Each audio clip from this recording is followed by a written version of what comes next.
The train wheels had barely stopped grinding against the rails when Delphine Cordelia Washington stepped onto the platform at Copper Ridge Station, only to watch her intended husband take one look at her fuller figure and declare her too fat for marriage.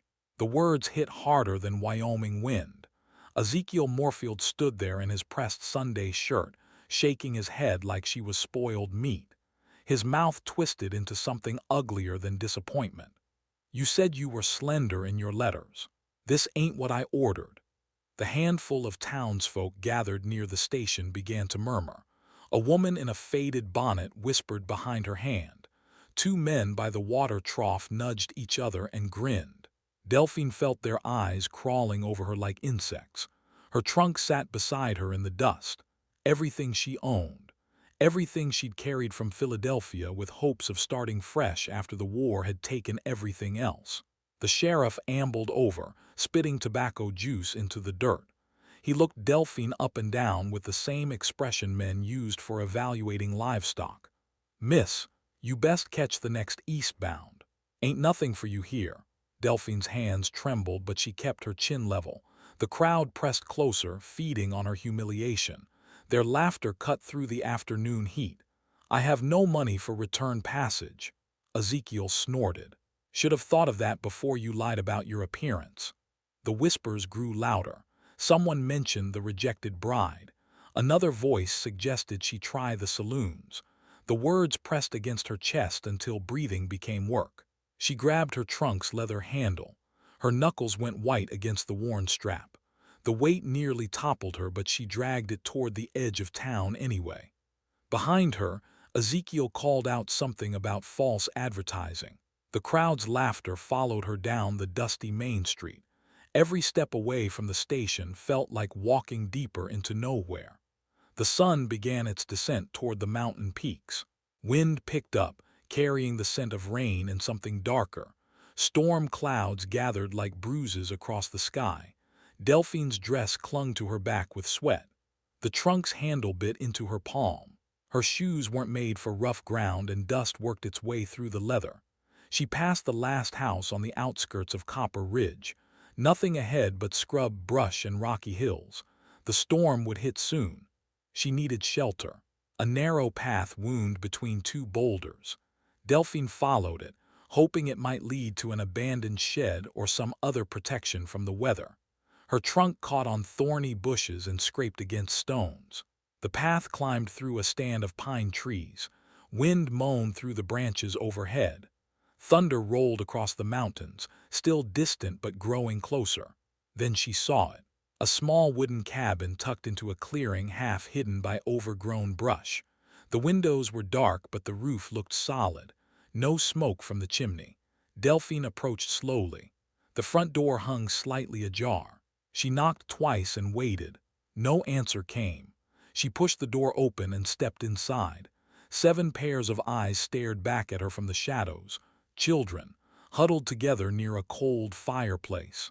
The oldest, a boy with dark skin and sharp cheekbones, held a rusty knife in his fist. His hand shook, but his jaw was set. "Get out." His voice cracked with fear and false bravery.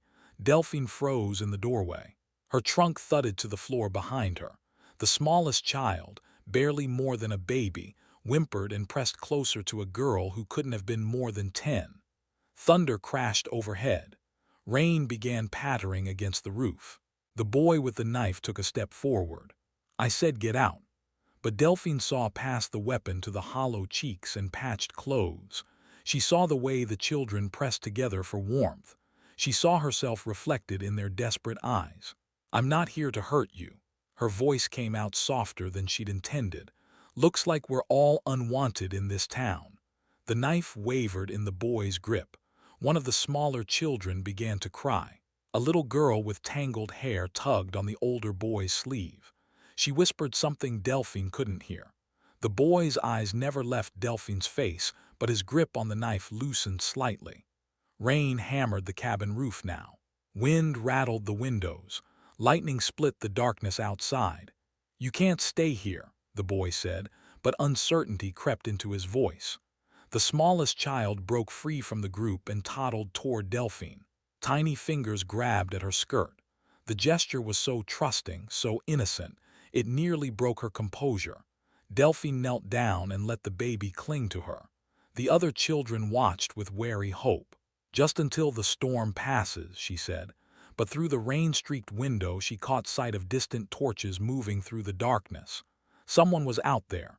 Someone was searching. The boy with the knife saw them too. His face went pale. "They found us," he whispered. The torches moved past the cabin like slow stars. Their light swept across the windows and faded into the storm. The children held their breath until the darkness swallowed the searchers whole. Dawn crept through the rain, clouds gray and hesitant. Delphine had spent the night pressed against the cabin wall, the baby sleeping in her arms. The other children dozed fitfully near the cold hearth. The boy with the knife never closed his eyes. "Moses," the others called him when they thought she wasn't listening.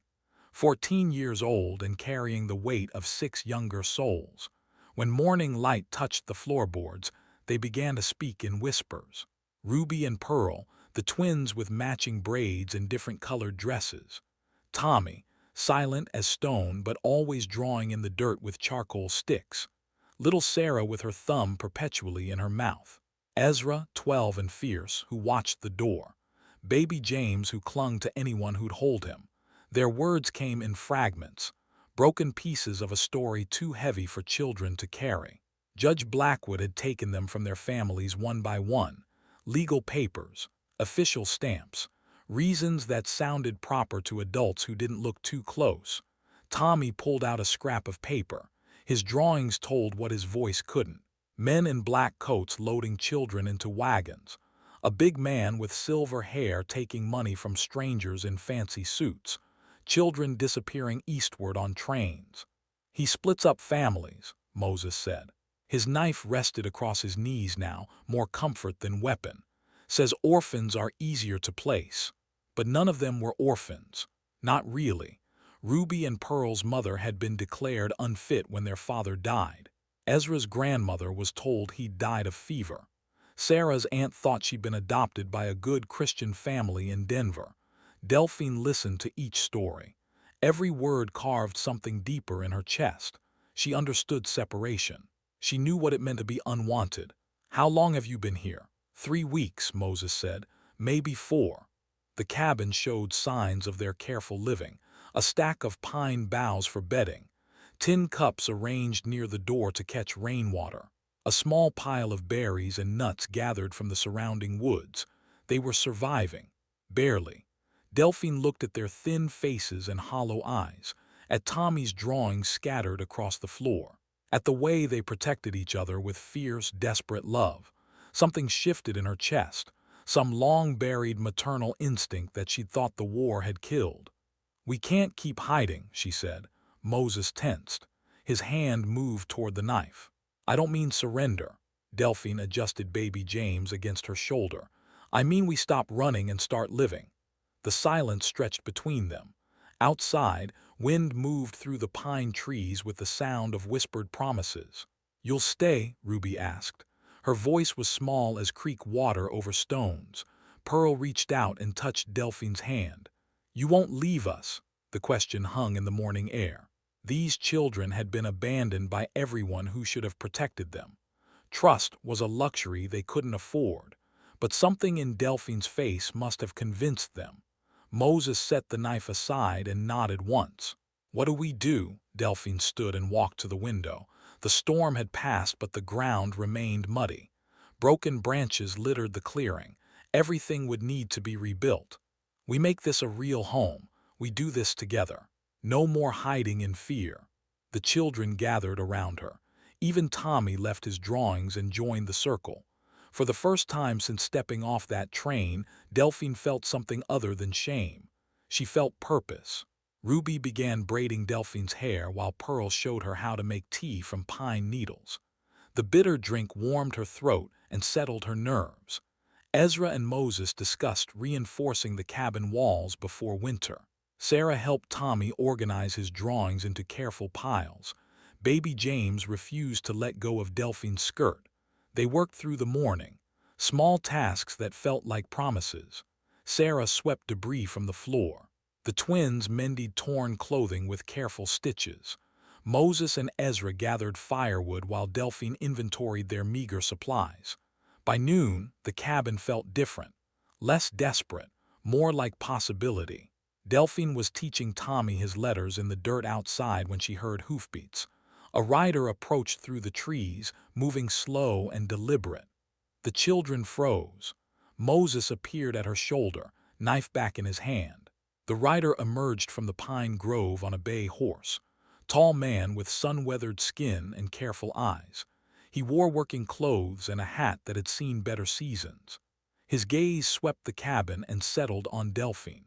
Their eyes met across the clearing. He'd seen too much. The children, the way they clustered around her, the protective stance Moses had taken with his rusty blade. The man's horse shifted beneath him. Leather creaked. Somewhere in the trees, a jay called out a warning. Delphine rose slowly from the dirt. Tommy pressed against her legs. Baby James whimpered from inside the cabin. The stranger's face revealed nothing, but his hand rested easy on his saddle horn. No weapon drawn, no threat in his posture. Still, 7 children's lives hung in the balance. "Please," Delphine whispered. The word carried everything she couldn't say. "They're just babies." The man studied her face for a long moment. Something passed between them in that look. Some recognition of shared burden or unspoken understanding. His horse stamped once and snorted. The sound cut through the tension sharp as winter wind. Everything would change now. The question was how. The man dismounted slowly. His boots hit the ground with deliberate weight, each movement measured and careful, the way someone approaches a wounded animal. Silas Thornbrook. The name came to him without being asked, offered into the tense air between them. He'd been tracking stray cattle when he'd seen the smoke from their morning fire. Moses stepped forward, placing himself between the stranger and the cabin door. The knife caught sunlight. Ruby appeared at the window, Pearl's face pressed beside hers, their eyes wide as startled deer.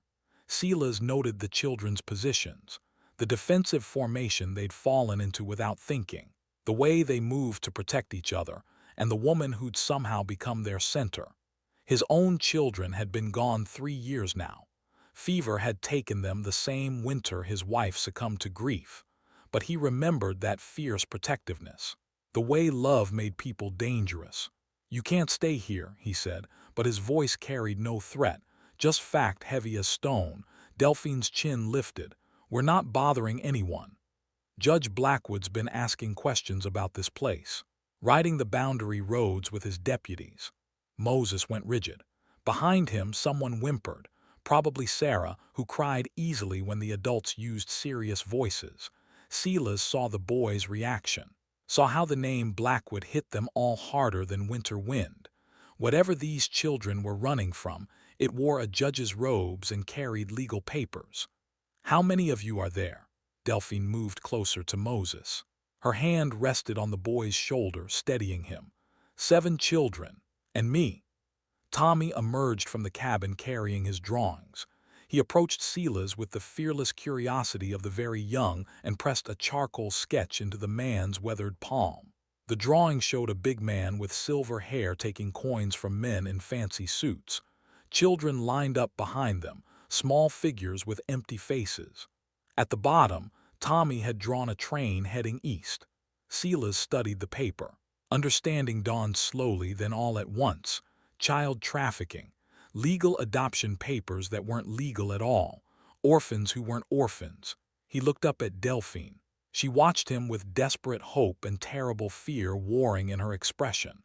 This woman who'd been rejected and discarded had found children in the same condition.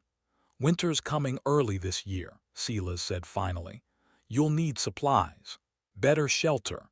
Moses lowered the knife slightly. "You won't report us." Silas folded Tommy's drawing and tucked it into his shirt pocket. "What kind of man profits from children's misery?" The words hung between them, a line drawn in hard ground. Delphine's shoulders sagged with relief so profound it nearly knocked her down. Over the following days, Silas brought what they needed: salt pork and flour, blankets that didn't smell of mildew, tools to repair the cabin's roof before snow fell. He came at dawn or dusk when shadows made him harder to spot, never stayed long, never asked questions about their past, but his presence steadied them all. Delphine created structure from chaos. Morning lessons where she taught letters and numbers in the dirt outside. Afternoon chores that gave each child purpose. Evening stories that helped them sleep despite their fears. Moses learned to read his own name. Ruby discovered she had a gift for numbers. Pearl could mend anything with needle and thread. Ezra proved surprisingly good at hunting small game. Sarah stopped sucking her thumb. Baby James took his first steady steps from Delphine's arms to Moses's outstretched hands. Tommy drew pictures of the cabin instead of running children. They began calling her Mama Delphine when they thought she wasn't listening. Silas noticed the changes too. How the defensive tension in their movements gradually eased. How laughter started replacing whispers. How Delphine bloomed under the weight of being needed. He taught her to read weather signs and identify which plants made good medicine. She showed him letters he'd never learned properly, words that had always been struggles. Their hands touched over shared tasks, splitting wood, mending harness, teaching Ezra to tie proper knots. Neither spoke of it directly, but something grew between them in the spaces where words weren't necessary.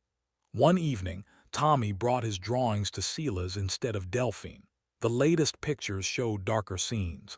Judge Blackwood's office, money changing hands, men in Eastern suits discussing shipments and schedules. He draws what he remembers, Delphine said quietly. Everything he saw before they ran.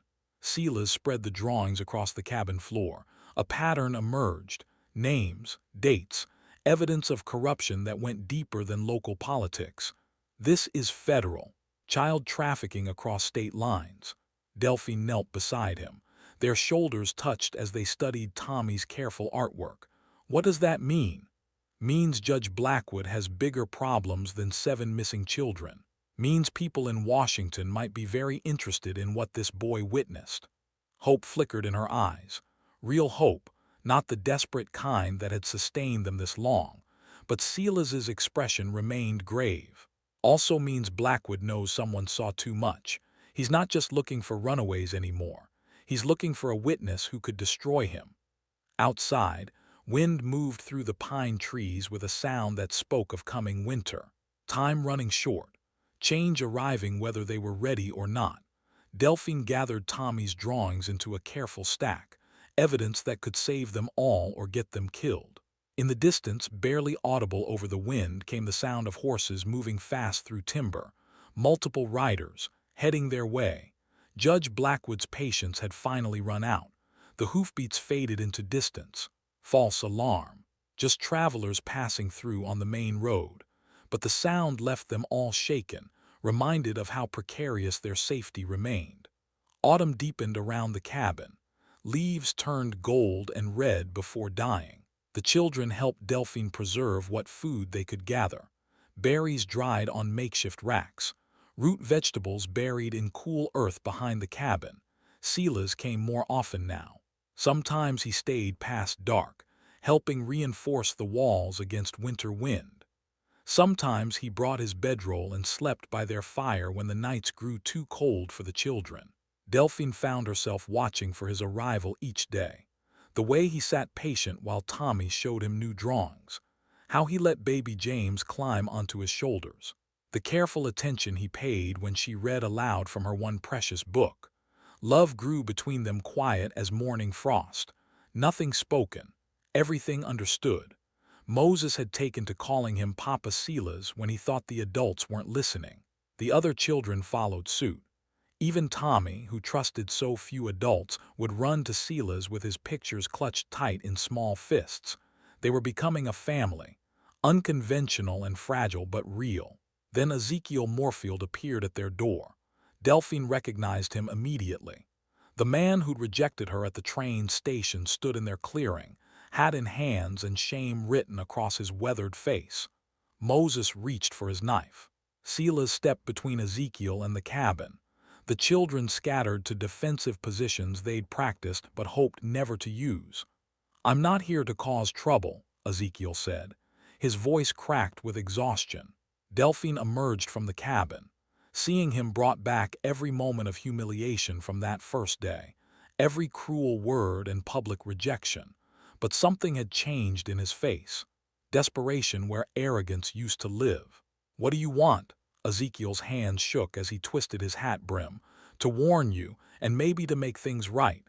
Silas kept his position between the man and the children. "Speak plain. Judge Blackwood is my father-in-law. Has been forcing me to help with his business arrangements. I never wanted any part of it." The words fell into silence heavy as stone. Delphine felt the ground shift beneath her feet. Understanding came in pieces, each one worse than the last. "When I rejected you at the station, it wasn't about your appearance. It was because he'd already chosen you, said you were perfect for his purposes." Delphine's blood turned cold. What purposes? Unmarried women without family connections. No one to ask questions if they disappeared. He was going to have you declared mentally unfit, then use you to transport children east. Legal guardian papers all properly signed. The children pressed closer to each other. Ruby grabbed Pearl's hand. Sarah started crying without sound. "Your rejection saved my life," Delphine whispered. Ezekiel nodded miserably. "I couldn't go through with it, told him you'd run off, probably caught the next train east, but he's been suspicious ever since." Silas stepped closer to Ezekiel. "Why come forward now?" "Because he's planning something big. Shipment of 20 children heading east within the week. And he knows someone's been helping the missing ones. Knows about this cabin." Tommy pulled out his newest drawing. This one showed Judge Blackwood standing over a map, pointing to their location in the woods. Red marks indicated search patterns. Time stamps showed systematic investigation. "He'll be here soon," Ezekiel said. "Maybe tomorrow. Maybe tonight." Delphine sank onto the cabin's front step. Everything they'd built hung by spider silk. The family they'd created could be torn apart with legal papers and badges. "There's more," Ezekiel continued. "I sent word to a federal marshal in Denver. Woman named Rebecca Hawthorne. She's been investigating child trafficking rings across the territories." Hope flickered in Silas's eyes. "When will she arrive?" 2 days. Maybe 3 if the weather turns. Too late. They all understood without speaking. Judge Blackwood would strike before federal help arrived. Moses sat heavily on the ground. The knife fell from his grip. "We can't run again. The little ones won't survive winter on the road." Sarah climbed into Delphine's lap. Baby James toddled over and pressed his face against her shoulder. The twins flanked her on either side. Even Ezra abandoned his watch post to join the protective circle around the woman who'd become their anchor. "We don't run," Delphine said. Her voice carried steel that surprised them all. "This is our home. These are my children." Silas knelt beside her. His hand covered hers where it rested on Sarah's back. "We'll face it together." Ezekiel cleared his throat. "There's one more thing. Judge Blackwood doesn't know I've turned against him. I can still get close, maybe create some kind of distraction when he comes." "Why help us now?" Delphine asked. "What changed?" Ezekiel looked at the children gathered around her. At the way they'd instinctively formed a protective circle. At the love that radiated between them despite everything they'd suffered. "Because I've got children of my own. And if someone was trying to take them from me, I'd want decent people to stand up and fight." Evening fell cold and clear. Stars appeared one by one in the darkening sky. Inside the cabin, Delphine told stories while Silas checked and rechecked the locks on doors and windows. The children sensed the approaching storm. They stayed close to the adults, seeking comfort in familiar voices and gentle touches. Tommy showed Delphine his final drawing. This one depicted their cabin surrounded by dark figures. But inside, a woman stood guard over 7 small forms. Her arms were spread wide, shielding them from harm. At the bottom of the picture, he'd written his first word in careful letters. "Mama." Outside, wind began to rise. Somewhere in the distance, men on horseback rode through darkness toward their fragile sanctuary. The final confrontation was coming. Everything they'd built together would either survive the storm or be scattered to dust. but they would face it as a family. They came at dawn when mist still clung to the pine trees, 3 riders emerging from gray light. Judge Cornelius Blackwood sat tall in his saddle, silver hair gleaming beneath his black hat. 2 deputies flanked him, hands resting easy on their gun belts. Delphine heard the hoofbeats first. She'd been awake since before sunrise, unable to sleep with danger circling their sanctuary. The children stirred behind her as she moved to the window. "Stay inside," she whispered. Moses appeared at her shoulder, knife gripped tight in his fist. "We fight together." But Delphine was already moving toward the door. She stepped onto the cabin's small porch and positioned herself in the doorway. Her body blocked the entrance completely. Behind her, she heard the children gathering. 7 souls she'd sworn to protect. 7 reasons to stand firm against whatever came next. Judge Blackwood dismounted with practiced authority. His boots hit the ground with the weight of legal power and corrupt influence. He was a big man, broad through the shoulders, with cold eyes that assessed everything they touched. "Miss Washington, I presume." Delphine lifted her chin. "You presume correctly. I'm Judge Blackwood. I believe you have something that belongs to me." The children pressed closer behind her. She felt Tommy's small hand grab her skirt. Baby James whimpered from Moses's arms. Sarah's breathing came quick and shallow. "I have nothing that belongs to you." Judge Blackwood smiled without warmth. 7 missing children, all legal wards of the territory, all in need of proper placement with suitable families. "These children have a family." The judge's smile widened. "You, an unmarried woman with no means of support, no legal standing whatsoever." One of the deputies shifted in his saddle. His hand moved closer to his weapon. The morning air carried the scent of leather and horse sweat and something darker. The smell of power used wrongly. "I have legal papers for all 7 children," Judge Blackwood continued. "Signed adoption agreements with good Christian families back east. These children are coming with me." Moses stepped up beside Delphine. The rusty knife shook in his grip, but his voice held steady. "We won't go." Ruby and Pearl appeared on Delphine's other side, then Ezra, then Sarah, still thumb in mouth but eyes fierce with determination. Tommy clutched his drawings against his chest.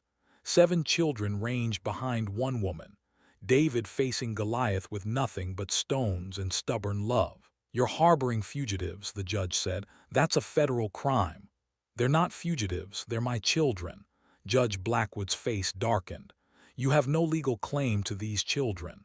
Stand aside or face arrest for kidnapping." Delphine spread her arms wide. Her body became a wall between authority and innocence. "You'll have to go through me first." The children found their voices then. Moses declared she was his mama now. Ruby said they chose her. Pearl added that she chose them back. Even Tommy spoke, his first clear words ringing across the clearing. "My mama." Judge Blackwood's patience cracked. "Arrest her." The deputies started forward, but their movement stopped at the sound of approaching hoofbeats. More riders emerged from the timber. Silas appeared first, then Ezekiel, and behind them a woman wearing a federal marshal's badge. Marshal Rebecca Hawthorne sat her horse with quiet authority.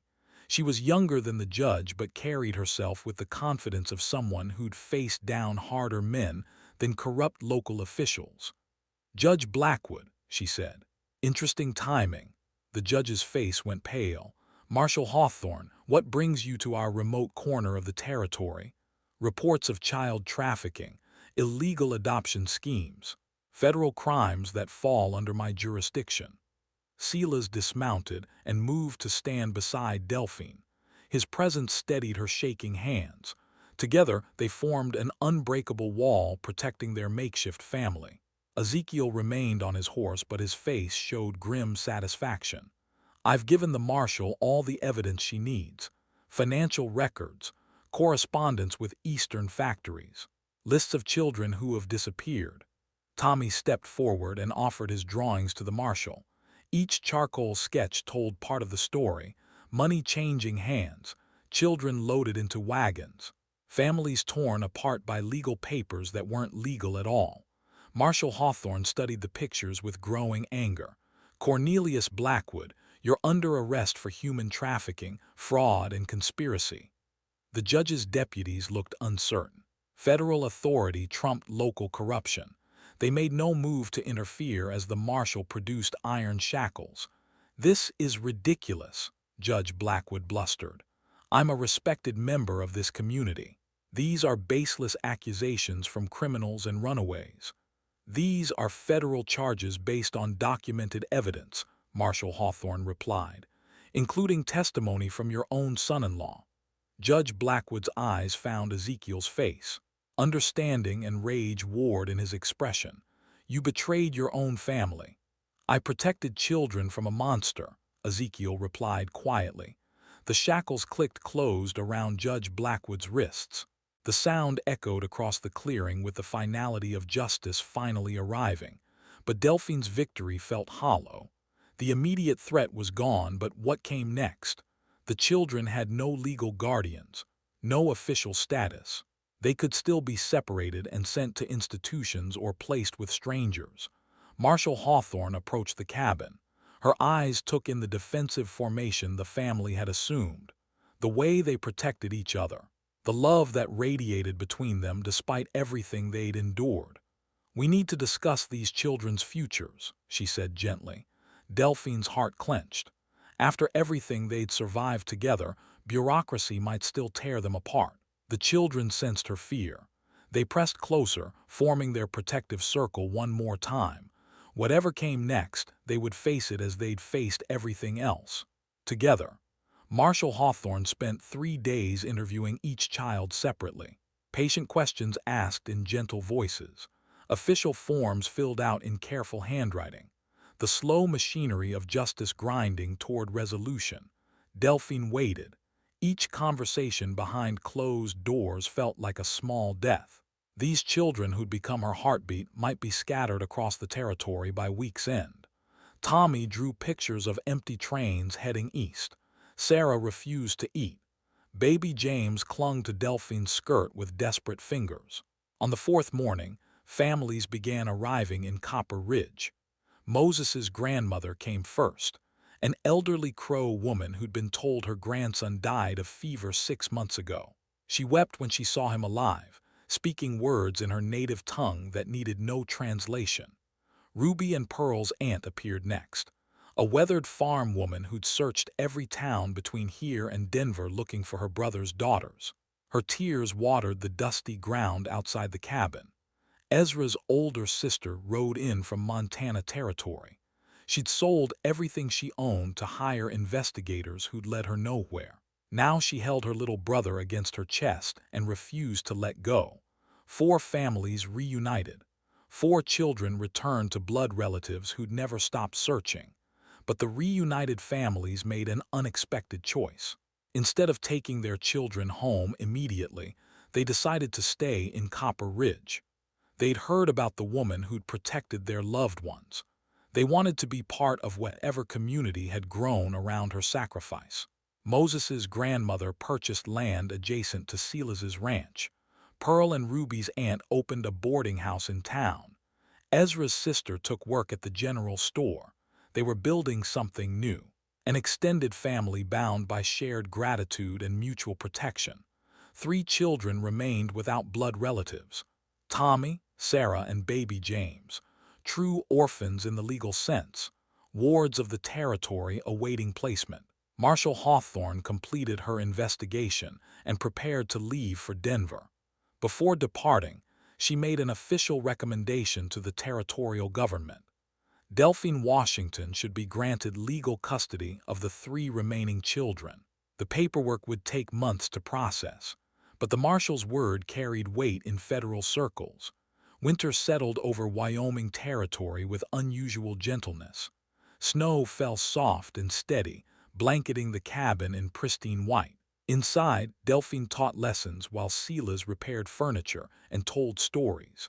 The 3 children who remained called her Mama without hesitation now. Tommy's drawings showed families gathered around warm fires. Sarah learned to braid hair and helped with baby James's care. The smallest boy took his first real steps across the cabin floor into Silas's waiting arms. Spring arrived early that year. The territorial adoption papers came with the thawing ground, officially making Delphine the legal mother of 3 children. But by then, the bonds between them had grown stronger than any legal document could capture. Silas proposed on a morning when wildflowers covered the meadow behind the cabin, not with flowery speeches or romantic gestures, but with simple truth spoken quietly. I love the woman you are. I love the mother you've become. Will you marry me? Delphine accepted with tears streaming down her face. Not tears of sorrow this time, but of joy so complete it threatened to overflow her heart. The wedding took place 6 months later in Copper Ridge's newly built church. The entire town attended. Even Ezekiel Moorfield came, bringing his wife and children to witness the ceremony. All 7 original children participated. Moses walked Delphine down the aisle. The twins scattered flower petals. Ezra and his sister provided music. Sarah held the rings while baby James toddled between the pews, charming the congregation with his bright smile. Tommy, now speaking in full sentences, served as ring bearer. When the preacher asked if anyone objected to the union, the boy stood up and declared in his clear voice that Mama Delphine looked beautiful. The congregation erupted in gentle laughter. Delphine's eyes filled with happy tears. Silas smiled with pride at the woman who'd shown him what true courage meant. After the ceremony, the extended family gathered for a feast prepared by grateful mothers whose children Delphine had saved. Stories were shared. Toasts were raised. Children played in the evening light while adults planned for futures that looked brighter than anyone had dared hope. As the sun set behind the mountains, Delphine stood in her wedding dress, surrounded by the family she'd never expected to find. The rejected mail-order bride had become the most beloved woman in Copper Ridge. She thought about that first terrible day at the train station, the humiliation that had driven her into the wilderness, the 7 frightened children who'd become her salvation. Sometimes the worst moments led to the greatest blessings. Moses approached and offered her a wildflower bouquet picked by all the children together. Thank you for choosing us, Mama Delphine. She knelt down and gathered him into her arms. The other children joined the embrace, surrounding her with love that had grown from desperation into something unbreakable. You chose me first, she whispered. You chose me when no one else would. Above them, stars appeared one by one in the darkening sky. 7 points of light watching over the family that had been forged in adversity and tempered by unconditional love. The woman who'd been deemed too fat for marriage had discovered she was exactly the right size to hold 7 broken hearts and help them heal. And that is all to the story, for now. Please let me know where you are tuning in from. Perhaps we will create a story there. Consider liking this video and subscribing to our channel. And if you enjoy our content, click this video on your screen.